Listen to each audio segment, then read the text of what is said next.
Сәлем балақай, бүгін біз күнделікті сөздерді айтып үйренетін боламыз. Отбасы. Анашым, әкешім, ата, апа, аға, әпке. Ас үй заттары.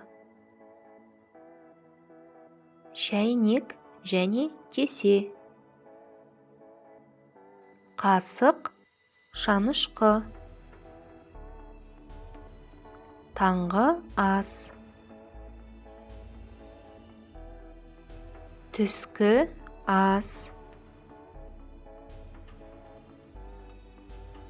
Кешкі ас. Чизбургер. Су ішемін.